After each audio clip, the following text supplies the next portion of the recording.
Hey, buddy, we're live. Can you believe How it? about that? We've been racking and stacking them so long. I had to wake up and remember we're doing a live today. Yeah, and we normally would have that running a minute before we're going to start. So everybody that's out there watching, I do apologize. And I You want, apologize for that too. You you gotta want to love grab that? live stuff. You want to grab that? We can wait. That's right. Sean's like, what is this? What sort of bush league show is this? Hey, that's okay. That's the beauty of lives, right? It's the That's the beauty of beauty of lives. lives. It is, but it's we've been this is a rack and stacking week for what are we going to have, like one live and like three or four recorded podcasts this week, right? Yeah, it's absolutely crazy how nuts our lifestyle is. But you know what, Randy? We get to do what we love and love what we do, interviewing awesome people like our guest today. I know, and this Sean Litvak. I mean, he's been a friend of ours in the Megamind mastermind group for what, 2.5 years, or push to Yeah. three now, probably, whatever it's been. As you know, I had dinner with Sean in Louisville last week. At a great spot downtown Louisville. I can't remember what the name of it was, but he directed us there, and he was not wrong. It was outstanding food, and I've been excited about Sean's book, and even more so after discussing it with him, because he's fired up, pumped up, and ready to talk about his book. So, do you want to banter, or do you think we should just bring Sean in? What do you think? I think that we should bring Sean, but I want to show this amazing picture. Look at that. Look at us. Look at us. That's Sean on the left, and which one's the big guy? I'm not sure who that big ball guy was, but I got to tell you, he was kind of menacing. He was menacing, but I did feel like getting a little mouthy a couple times because we were together, and I felt like I had my bodyguard, so that was a good thing. So thank you. That's right. Well, I'll tell you what. Let's bring on Sean, because he's a heck of a lot more awesome than that menacing guy. Yeah, it's close. All right. All right, let's do it.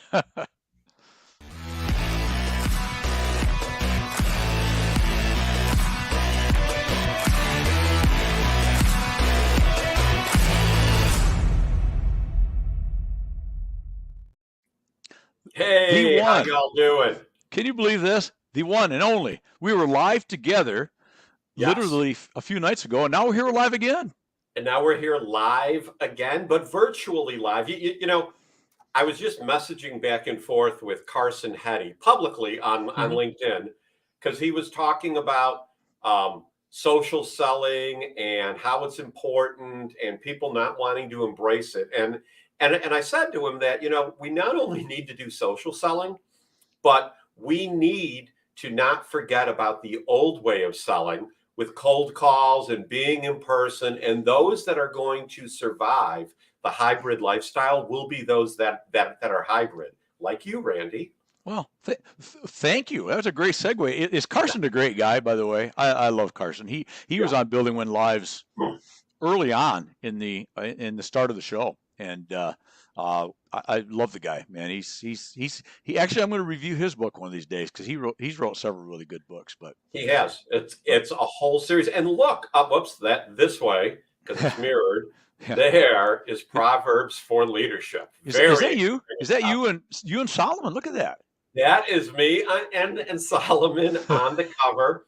My wife, I need to give her credit, took the picture.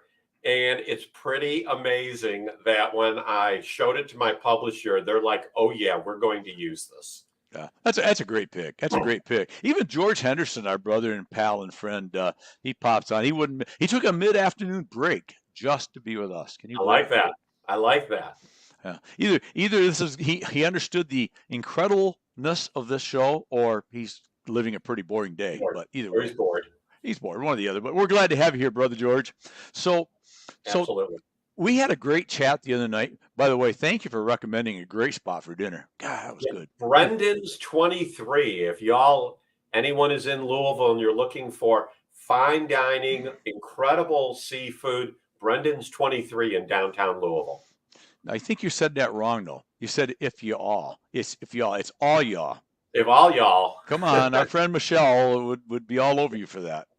Absolutely. We got to get this right. Anyway, so Sean, Proverbs for Leadership. It's out now. It's available on Kindle as we speak. It is available on Kindle as we speak. Shh, the big push is tomorrow, but it is available Okay. on Kindle today. So don't buy it until tomorrow. Unless you want to go right now and buy it, that wouldn't be a bad thing either. So, Either, or you could sit here and listen to us and then go buy it, or buy it tomorrow. exactly. But Say that again. I said, or buy it tomorrow, or Or buy it tomorrow. Yeah, for the first several days, the Kindle version is only going to be 99 cents on Amazon.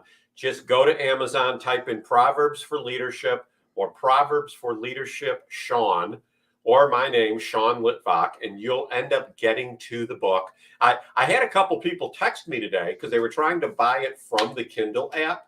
Mhm. And I'm sure you know this, Randy. You can't actually buy books from the Kindle app anymore. You have to go onto your computer to buy it and then send it to the Kindle.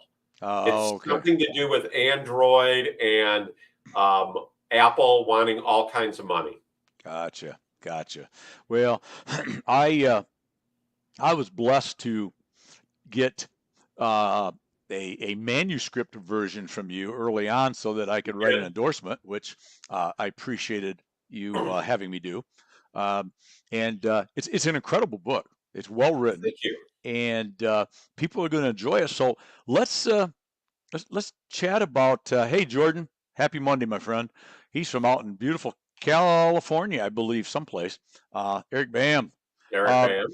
so why? What's the let's just get right down to it. Why does Sean Litvak write this book? I know you're a leadership guy. You're vice president of a company of sales and marketing, or sales Sales. and sales. Um, so you're a leader, but why Proverbs for leadership? Give us the background. Give us what led you to do this. So back in 2011, I thought I needed to write a book. I had just then moved from one company that I had been with for over 20 years to another company. And as I was mentally, taking inventory of the past and looking to the future, I was thinking about business and leadership and the good I had seen, the bad I had seen, the medium I had seen, and how people could really improve. And the more I thought about it, the more I thought I should just write a book. And I started writing a book. It was originally called Proverbs for Business because it was going to be about how to conduct business. Because at that time, I had some very strong opinions as to how business should be conducted. Opinions so strong that they wouldn't survive in our post COVID world any longer because we've become a different society. And I tried to write the book and I wrote several chapters and then got rid of it and went back and forth. And I ended up putting it aside for several years. The first file I have is actually from 2011. And then in 2018, in earnest, I prayed about it. And I said, I want to write this book, God. Should I be investing my time? Because I realized at that point, as I had played with it then at that point for 7 years, I was like, Lord, should I be writing this book? And what God told me was, if you write this book, I will take care of everything 5 times over. And Wow. people have asked me, they're like, well, what is everything? And it's interesting because people immediately focus on, as did I initially, finances and prosperity. And what I came to realize that, yeah, there's that, but finances are the lowest form of prosperity. What about relationships? What about expanding your knowledge? What about your marriage? What about your children? What about your influence in the community? And that is taking care of things 5 times over. So I sat down to write the book and I did it in spurts, obviously. And I started going through the book of Proverbs. And I just looked at each chapter and I said, okay, what is the overwhelming theme here? And I came up with 30 themes, not 31, but 30. And I started to write about experiences in my life related to a theme. And as I wrote it all out, I found different scripture, Bible verses to marry up to it. And it's very much a progression of, well, it's the progression of the subtitle of the book. Actually, the book is subtitled, You Must Understand Yourself and Improve If You Desire Leadership That Will Produce Success in Others. And here's the first thing that I learned. I was trying to lead people, and I did not understand myself. And I certainly didn't think anyone could tell me how to improve. Which is something we all suffer from a lot, right? Which is something we all suffer from. And there's a lot of the book about feedback, and I hated feedback at one time in my life. But I came to, I wouldn't say enjoy it, but I realize it's a necessity. It is important. And once I realized how to sift through the feedback, separate the wheat from the chaff, so to speak, the real from the hollow, feedback became more important to me. So as I said, the book is a progression. And Randy, interrupt me at any time because Go ahead. I'm I can I'm go on enjoying and listening. pull the string. Here we go. So the book begins with self-talk. We all have a continuing dialogue going on in our head where we're either building ourselves up or we're tearing ourselves down. So the first thing that I discuss is self-talk and replaying those recordings in your mind that you heard all your life when you were younger. People telling me that I talked too much. People telling me that my mouth was going to get me in trouble. People, telling me, what, do you think that you have the answer to everything? Just really being insulting at times and giving me feedback, but not in the best of ways. And what I came to understand is I started viewing myself as someone that was like what these people were saying. But at the same time, God doesn't make any garbage. We are made in God's image. So there's a reason that I have a gift of gab. But what I needed to develop was my listening abilities and my desire to listen, because we have 2 ears and 1 mouth. We were built that way for a reason, and we need to listen more than we do speak.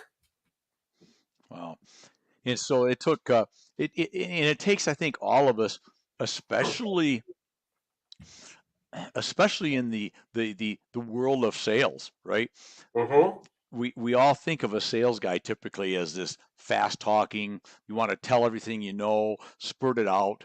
And the reality is he who talks less sells more is the truth, right? And I think it's the same way in a lot of things.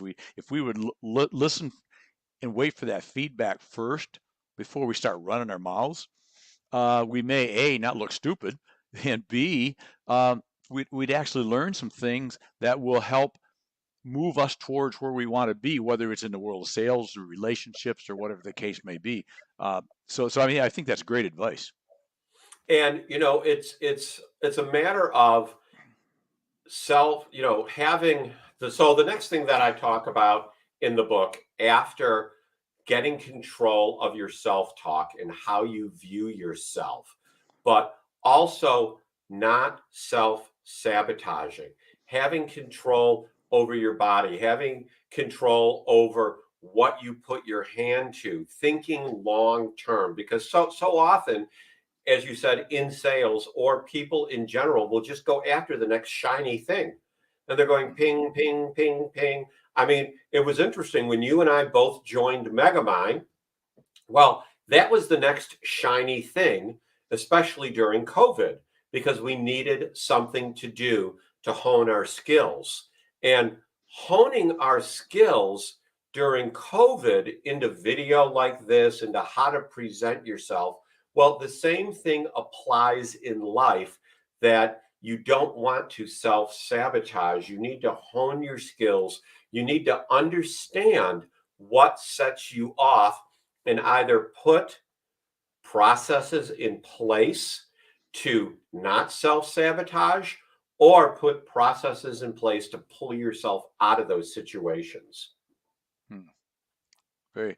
That is pretty profound because I think by nature we're self-saboteurs, right? At times, and I don't think anybody deep down wants to do that, but because we don't think first, and like you said, we don't have processes in place Right. to either not do it to begin with, or to recognize like that proverbial it's out there and you reach and grab it and bring it back. Do we have the ability, and that's a learned ability, right? Is to do, because first thing you got to do though is be aware that you're doing it, right?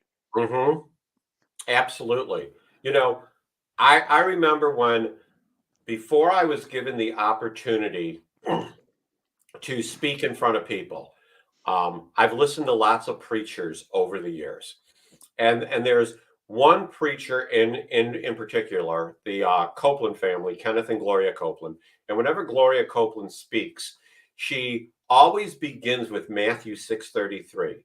Seek first his kingdom and his righteousness, and all these things will be added unto you. And whether you're a believer, whether you're a follower of Jesus Christ or not, this verse can still be applicable in your life. Okay, seek first his kingdom and his righteousness. So, what does that say? In life, we should be seeking first God's kingdom, God's perfection, and his righteousness, his right way of doing things. So, as I wrote the book, as I'm living my life, and by no means am I perfect, all right? And by no means do I say that I have not made mistakes. But if in all these topics that I cover in the book, if people would seek first his kingdom and his righteousness, imagine the personal improvement that an individual can have, not only in themselves, but they can then lead their team into. The book is really broken up into two different sections: understanding and improving yourself, and then leading others to produce success in their lives. It is my personal philosophy that until an individual understands and embraces and takes the action to improve themselves, they will not be a quality leader. Hmm. Good point. Good point. So, hey, Tim Lord's on. Look at that. A fellow shark, our our friend from New Hampshire. So, Nashua. Nashua, beautiful town. I was there and had a lovely evening with Tim and one night, and his lovely girlfriend, wife, kind of, sort of, whatever, Christine, I want to say it is. But great town. What a great town out there, by the way. I love New Hampshire, or the state of Nashua. It's fun to say. So, to be a good leader, you found that you got to understand yourself first prior to trying to lead other people. And you Yes. talk about that in the book quite Yeah, extensively. I talk about that in the book. And one thing that has been a struggle of mine as a leader is developing personal relationships with those on my team. For the simple reason, I always had this fear that one day I might have to fire this person. And if they became my friend, or they saw me even as a human being, how would I be able to manage them? But as I was working through this, I realized how much stronger my relationships would be, how much better I would be able to lead individuals if I just talked to them like a person and took some personal interest in them. There was a member of my team, hardworking guy, great leader in his own right. His customers loved him. His employees would gnaw off their arm to do what he needed them to do. But when we would get on my weekly team call, the guy was quiet, never said anything. And I asked him one day after the call, because he was local in Louisville with me, and I was managing people in multiple states and multiple geographies at that time. And I asked him, I was like, dude, I'm not going to say his name. I was like, dude, why don't you talk on these calls? And they weren't video like this, they were conference calls. And he said to me, He said, Sean, you talk enough for all of us, and I know what you're going to say, and you already have the answer. And that, like, it struck me. And I said, you know what? Next week, you're leading the call. You're going to lead the call.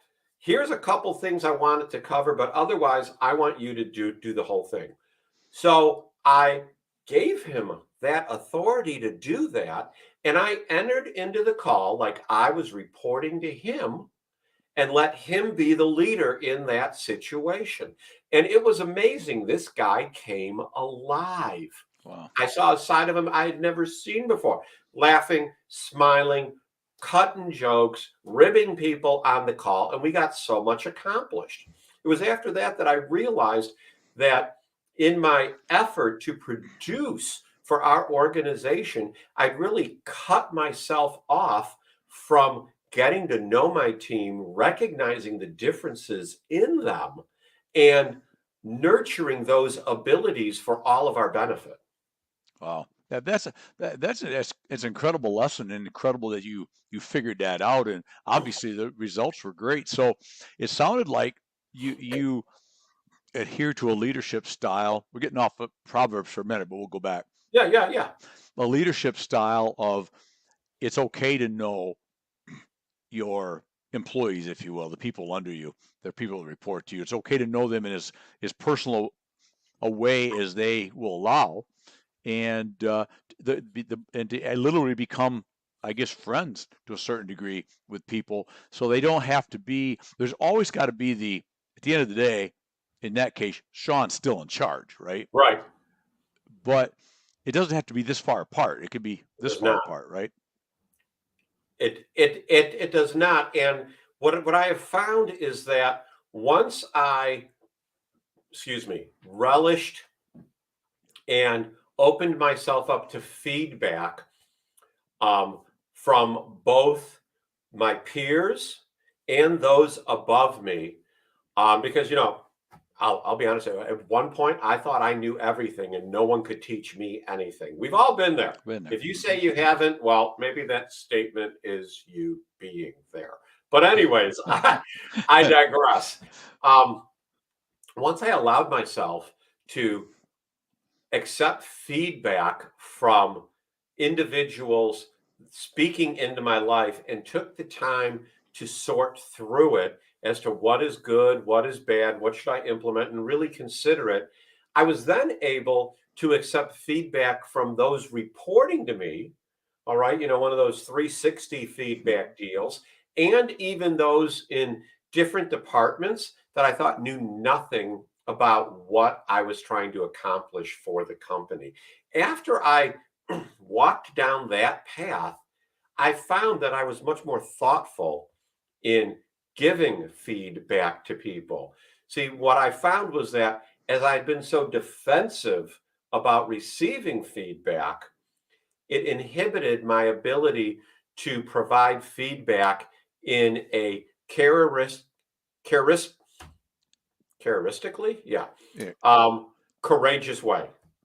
Got it. Not just the Oreo theory, but to show kindness and empathy. And frankly, empathy is something I think everyone needs to grow in. Yeah, it is just difficult to grow in empathy, at least for me. It is. And, talking about feedback, for whatever reason, most people have a built-in uh, their guard is up against feedback, because we always have feedback. And some of it is probably because of maybe bad managers that we've all had in the past. It could go way back to when we were young and getting yelled at the local shop we worked at or whatever.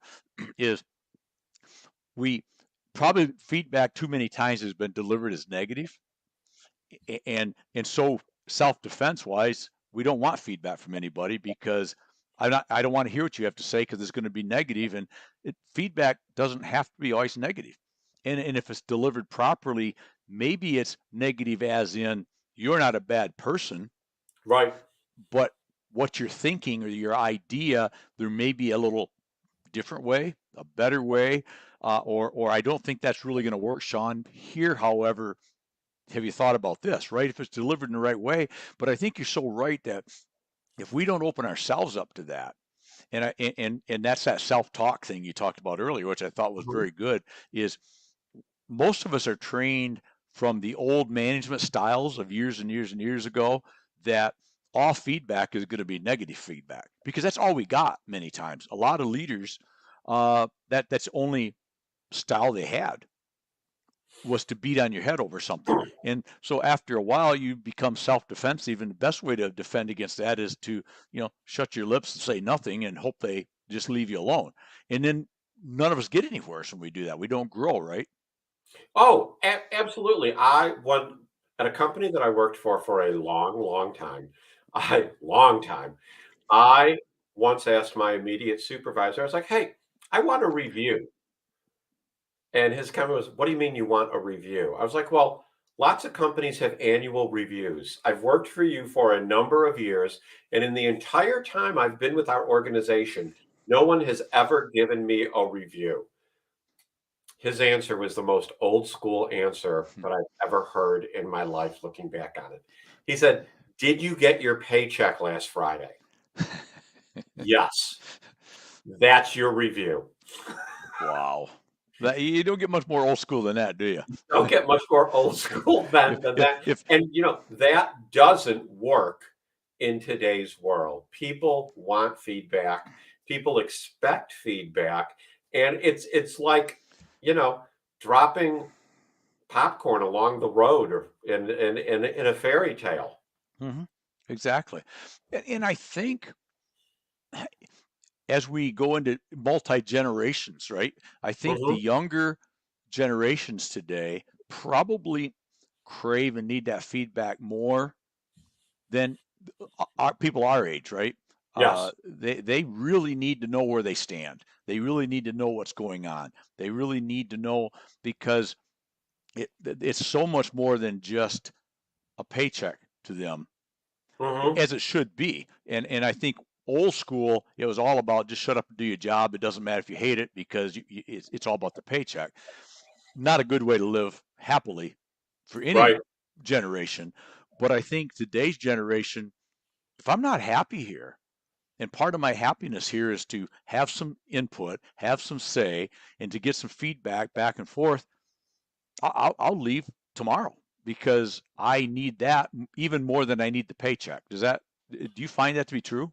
I find that I know many people that are a generation or two behind me that they'll end up getting a new job every 2 or 3 years. And that has almost become the norm in society, that now it's not about income earning potential, but it's about quality of life or um, compliments in however you compliment the individual, because the extrovert and the introvert want to be complimented in completely different ways. Compliment the extrovert in public, compliment the introvert privately.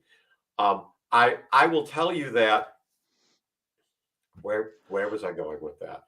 Um, Uh, I have come to realize that, so in Second Timothy, and I'm paraphrasing because I don't have the scripture in front of me. It says, "Do not take for granted someone because of their young age." All right. hmm, Well, I would say, do not take someone for granted because of their young age, because of their older age, because of their gender, because of their political outlook, because of the geography in the country where they live.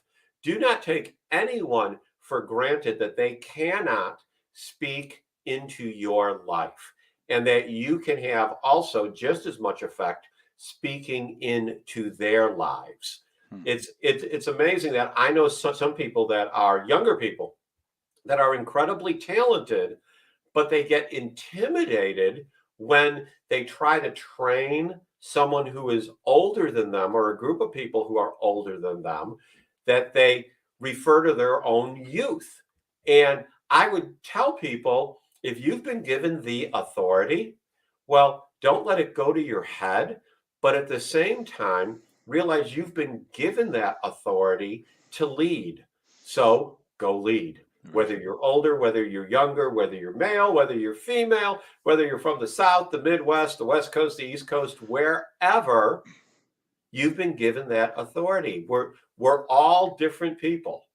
And there's no reason that we can't all work together in a very rational way where we get along. Well said. Something you said a minute ago, and then we'll wrap up by talking about a little bit more about your book and get you out of here, because you're on a flamethrower of a few days here, buddy. I'm telling you. I am on a flamethrower of a few days. That's awesome. But you hit on treating the introvert and the extrovert, right? Mm-hmm. And so I read into that, and what you said, I think, is that you do buy into the leadership theory that, just like in coaching, you coach different players differently, right? The way you might put it as a coach, we all have to put things into sports adages, right? You may hug the one guy and be a little calmer with him.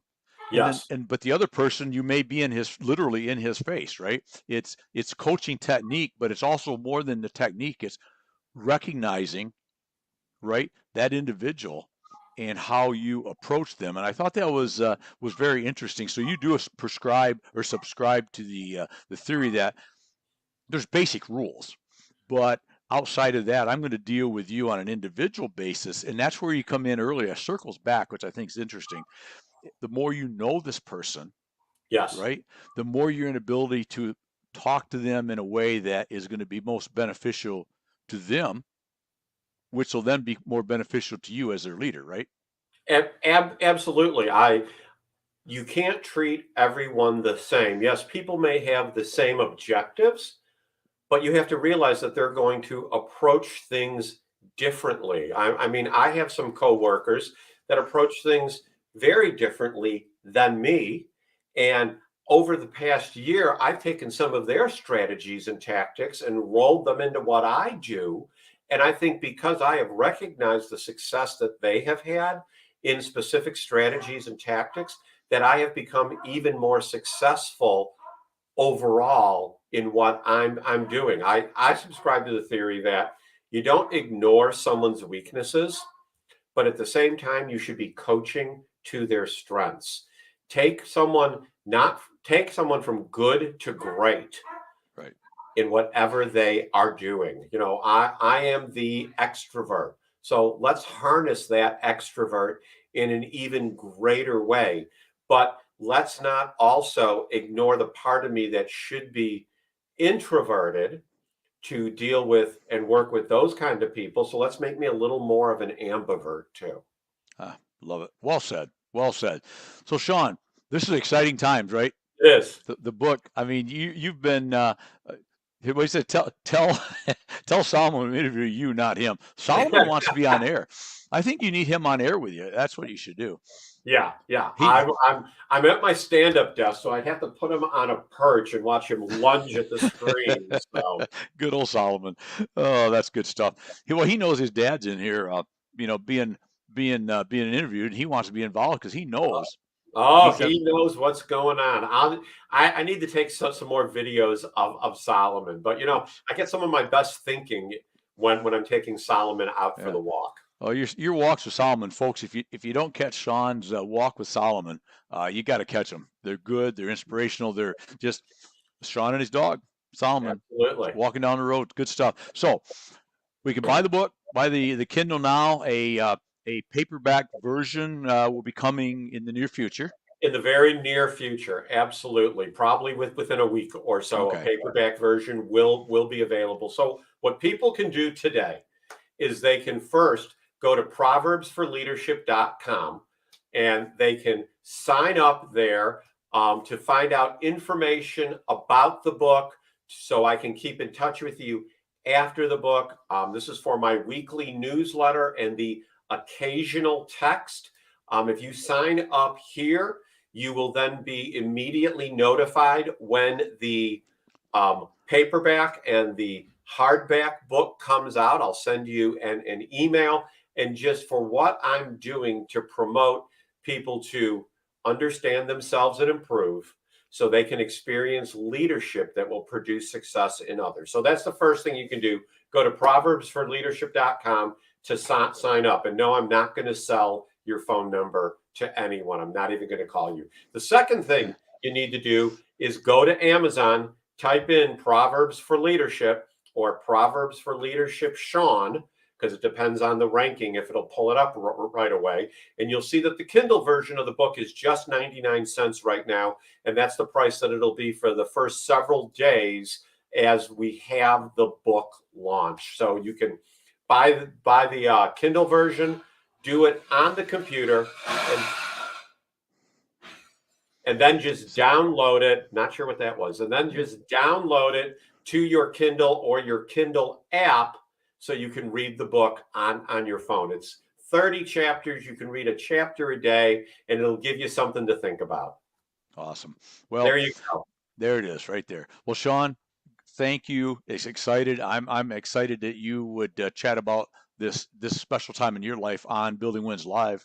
I can tell all my friends out there, Wes and my friends to the show that highly, highly, highly recommend this book because I have read it, most of it.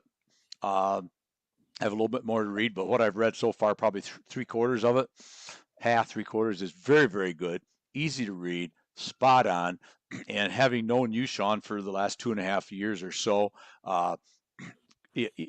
whatever you have to say, I'm going to listen to. So there you go. Well, thank you. Thank you so much. You're welcome. Thank you for being on, brother, and keep pumping this. Keep pumping it, man. I'm going to watch you on like 12 more podcasts over the next 2-3 days. It's a busy time. Thank you so much for having me on Building Wins. I really appreciate the opportunity, Randy, to talk about Proverbs. Always. Good luck, my friend. Cheers. Thank you. All right, there you go, folks. My friend, my brother of Wes and I, is a fellow Megamind buddy, Sean Litvak. And seriously, what I just said, great man. Had a great dinner with him the other night in Louisville. And the excitement and the passion that he has for what he's done here is palatable. Whew. Okay, I'm not going to write that one. Anyways, you know what I meant. It's incredible. He is wrote this from a place of love and a place of wanting to help people. And you love the book. You will love the book. I guarantee it. I guarantee it. So anyways, buy the book. So I always say on my book reviews, buy the book. Anyways, that's it for today. Great to be back doing a live with y'all. We'll be back with some more stuff later this week. But until then, remember to live it, love it, own it. Love what you do and do what you love. And as always, make today your best day ever. Till tomorrow. Cheers, my friends.